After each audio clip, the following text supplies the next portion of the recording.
Nayanthara beyond the fairy tale வர November 18ஆம் தேதி வெளியாக இருக்கு.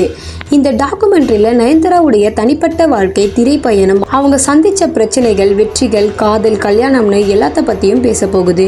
சமீபத்தில் இதோட டெய்லர் ஒன்று வெளியாகி மக்கள் மத்தியில் மிகப்பெரிய எதிர்பார்ப்பையை ஏற்படுத்தியிருக்கு.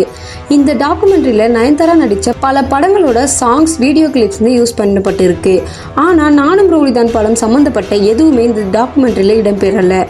இந்த படம் மூலமாக தான் விக்னேஷ் சிவன் மற்றும் நயன்தாரா காதல் ஏற்பட்டுச்சு.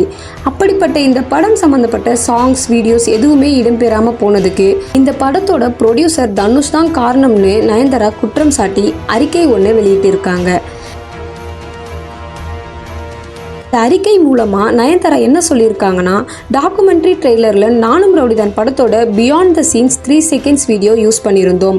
அதுக்கு தனுஷ் அதை ரிமூவ் பண்ண சொல்லி லீகல் நோட்டீஸ் அனுப்பியிருக்காரு. அதை ரிமூவ் பண்ணலனா 10 கோடி நஷ்ட ஈடு கேட்டிருக்காரு. அந்த வீடியோ எங்களோட மொபைலில் நாங்கள் எடுத்தது. இதெல்லாம் எங்கள் மேலே உள்ள வன்மத்தில் தான் பண்ணுறாருன்னு சொல்லியிருந்தாங்க. மேலும் நானும் ரவுடிதான் படத்தை பார்த்துட்டு ரொம்ப மோசமாக பேசினார்.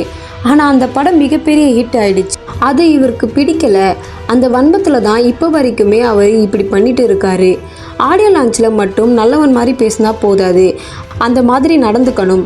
அடுத்தவங்க சந்தோஷத்தை பார்த்து சந்தோஷப்படணும். எங்களோட அந்த டாக்குமெண்ட்ரியில் பார்த்தாச்சும் தனுஷ் அவரை மாற்றிக்கணும் அப்படிங்கிற மாதிரி நயன்தாரா சொல்லியிருந்தாங்க. மேலும் இந்த டாக்குமெண்ட்ரி 2 வருஷம் டிலே ஆனதுக்கு காரணம் தனுஷ் தான்.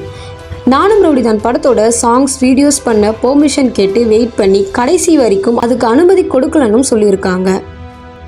இந்த நிலையில் நயன்தாராவுடைய கணவர் விக்னேஷ் சிவன் தனுஷ் அனுப்பின லீகல் நோட்டீஸை ஷேர் பண்ணியிருக்காரு.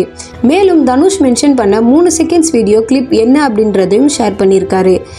தனுஷ் ஆடியோ லான்ச்சில் பேசின ஒரு வீடியோவையும் விக்னேஷ் சிவன் ஷேர் பண்ணி, வாழ விடு, அன்பை பரப்புங்க, ஓம் நம சிவாய அப்படின்னு சொல்லியிருக்காரு. மேலும் நீங்கள் பேசுகிறதெல்லாம் நம்புகிற உங்கள் ஃபேன்ஸ்க்காவது இதை பண்ணுங்கள். மக்கள் மாறவும் அடுத்தவங்க சந்தோஷத்தை பார்க்கவும் நான் கடவுள்கிட்ட பிரார்த்தனை பண்ணிக்கிறேன் அப்படின்ற மாதிரி விக்னேஷ் சிவன் தனுஷை தாக்கி பேசியிருக்காரு. நயன்தாரா வெளியிட்ட அறிக்கையை பார்த்து பல பிரபல நடிகைகள் இன்ஸ்டாகிராமில் லைக் போட்டு ஆதரவு தெரிவிச்சிட்டு வராங்க. இப்போ தனுஷ் தரப்புல இருந்து இதுக்கு பதில் கொடுக்கணும்னு பலரும் எதிர்பார்க்குறாங்க. தனுஷோட இந்த செயலை பற்றி நீங்கள் என்ன நினைக்கிறீங்க அப்படிங்கிறத கமெண்ட்ல சொல்லுங்கள்.